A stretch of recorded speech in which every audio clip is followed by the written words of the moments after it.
வணக்கம்.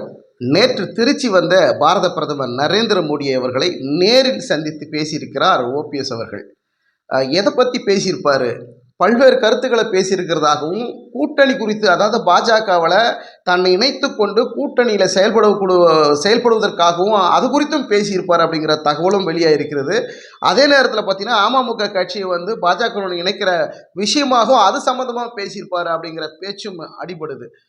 ஏற்கனவே ஒரு செய்தியாளர் சந்திப்பில் ஓபிஎஸ் சொல்லியிருப்பார், என்கிட்ட இருக்கிற தகவல்கள், என்கிட்ட இருக்கிற ரெக்கார்ட்ஸ் எல்லாம் நான் சமர்ப்பித்தனை கொடுத்தேன்னு வச்சிங்களேன், நீங்கள் உங்கள் வீட்டுக்கு அடுத்த நிமிடம் பார்த்தீங்கன்னா இடி வரும், ரெய்டு வரும், நீங்கள் அதன் அடிப்படையில் பார்த்தீங்கன்னா திகார் ஜெயிலுக்கு போகிறது உறுதி அப்படிங்கிற விஷயமும் செய்தியாளர் மத்தியில் பேசியிருப்பார். அந்த மாதிரியான ரெக்கார்டு ஏதாவது மோடியிடம் கொடுத்துருப்பாரா அப்படிங்கிற ஒரு விஷயம் எடப்பாடி தரப்பில் இருக்கக்கூடிய ஆளுங்களுக்கெல்லாம் மிகப்பெரிய ஒரு பயத்தை ஏற்படுத்தியிருக்குன்னு கூட சொல்லலாம். காரணம் என்னன்னா, நேற்று மோடியை சந்திச்சுட்டு வந்த பிறகு ஓபிஎஸ்னோட முகத்தில் பார்த்தீங்கன்னா ஒரு தெளிவு இருக்கும், ஒரு நம்பிக்கை பிறந்த மாதிரி இருக்கிறார். அதாவது பிரதமர்கிட்ட நான் பேசிட்டேன், நான் அவர்கிட்ட என்னுடைய கோரிக்கைகளையும் என்னுடைய நம்பிக்கைக்குரிய வார்த்தைகளையும் நான் பிரதமர்கிட்ட கொடுத்துருக்கிறேன், சொல்லியிருக்கிறேன். அவர் எனக்கு சரியான ஒரு சப்போர்ட் கொடுப்பாரு, எனக்கு ஆதரவு கொடுப்பாரு, பாஜகனோட கூட்டணியில் இருந்து நான் பாரு என்ன செய்கிறேன் பாரு அப்படிங்கிற மாதிரியான விஷயத்தில் இருந்ததுனால மோடி அவர்களும் ஓபிஎஸ்க்கு ஒரு ஆதரவாக, ஒரு நம்பிக்கைக்குரிய வார்த்தையாக, தைரியமாக இரு, உன்னுடைய வேலையை நீ போய் செய், அதாவது மாவட்ட பொறுப்பாளர்கள், மாவட்ட செயலாளர்கள், உனக்கு நம்பிக்கைக்குரியவர்களெல்லாம் அழைத்து கூட்டம் போட்டு பேசு, ஒரு செயற்கை கூட்டம், ஒரு பொதுக்குழு கூட்டம் மாதிரி நீ உன் சார்பாக ஒரு கூட்டத்தை போட்டு பேசி அவர்களுக்கு கருத்து எடுத்து சொல்லு, உங்ககிட்ட என்ன ரிஃப்ளெக்ஷன் இருக்குது, என்ன மாதிரியான விஷயங்கள்லாம் நீங்கள் செய்கிறீங்கிறது எனக்கு ஒரு ஃபீட்பேக்காக கொடு, அதன் பிறகு என்னுடைய நிலையை நான் சொல்கிறேன் அப்படிங்கிற மாதிரியான நிலையெல்லாம் நேற்று நடந்திருக்கும் அப்படிங்கிற மாதிரியா இருக்கிறது. காரணம் என்னென்னா, அவர் முகத்தில் அந்தளவுக்கான ஒரு தெளிவு ஓபிஎஸ் முகத்தில் இருக்குது.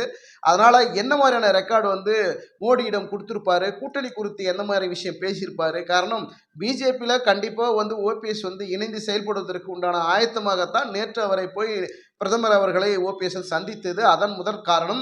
அதே போல் இவர்கிட்ட இருக்கிற ரெக்கார்ட்ஸ் எல்லாம் பிரதமரிடம் கொடுத்துருப்பாரா, அதாவது எடப்பாடி பழனிசாமி, முன்னாள் அமைச்சர்கள், இவர்கள் குறித்தான ரெக்கார்ட்ஸ் எல்லாம் கொடுத்துருப்பாங்களா? ஏற்கனவே பல அமைச்சர்கள் மீது ஐடி ரெய்டு, இடி ரெய்டு எல்லாம் போயிருக்குது. அது போல் இது அதிமுகவில் இருக்கக்கூடிய முன்னாள் அமைச்சர்கள் மேலும் இவர் ஏதாவது புகார் கொடுத்துருப்பாரா, ரெக்கார்ட்ஸ் எதனா தகவல் ஏதாவது மோடி கிட்ட கொடுத்துருப்பாரா அப்படிங்கிற மாதிரியான விஷயங்கள் பேசப்படுது. அவர் என்ன செஞ்சாலும் அரசியல் நகர்வில் அதிமுகவிலிருந்து வெளியே வந்த பிறகு, அதாவது எடப்பாடி பழனிசாமியால் நீக்கப்பட்ட ஓபிஎஸ் அவர்கள் இப்போ தனித்து நின்று அவர் எந்த பக்கம் போகலாம், யார் நிலைப்பாட்டை யாருடன் இணையலாம் அப்படிங்கிற ஒரு வழியை, ஒரு பாதையை தேர்ந்தெடுத்திருக்கிற நேரத்தில் இப்போ பாஜகவால் தான் நம்ம போய் தஞ்சம் அடையணும், அவரோட இணைந்து மோடியோட இணைந்து நம்ம செயல்பட்டால் தான் நமக்கு ஒரு எதிர்காலம் இருக்கும். அடுத்து அதிமுக தன் பக்கம் இழுப்பதற்கும் தன் வசம் கொண்டு வருவதற்கும் இது ஒரு யுக்தியாக பயன்படுத்தி மோடி சொல்வதை நம்ம கேட்குவோம் அப்படிங்கிறதுனால தான் நேற்று போயிட்டு மோடியை நேரில் சந்தித்து பேசியிருக்கிறாரு. மோடியும் ஒரு ஆதரவாக, ஒரு நம்பிக்கைக்குரிய வார்த்தையை சொல்லிட்டு போயிருப்பார் தான் நினைக்கிறேன். அதனால தான் அவர் முகத்தில் ஒரு உற்சாகமான, ஒரு தெளிவான முகத்தை பார்க்க முடியுது.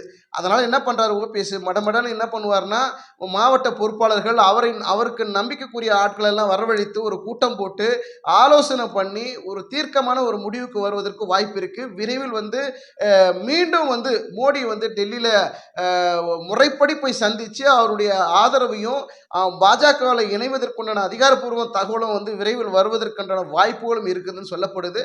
பார்ப்போம் என்ன நடக்குது என்று பொறுத்திருந்து பார்ப்போம். நன்றி, வணக்கம்.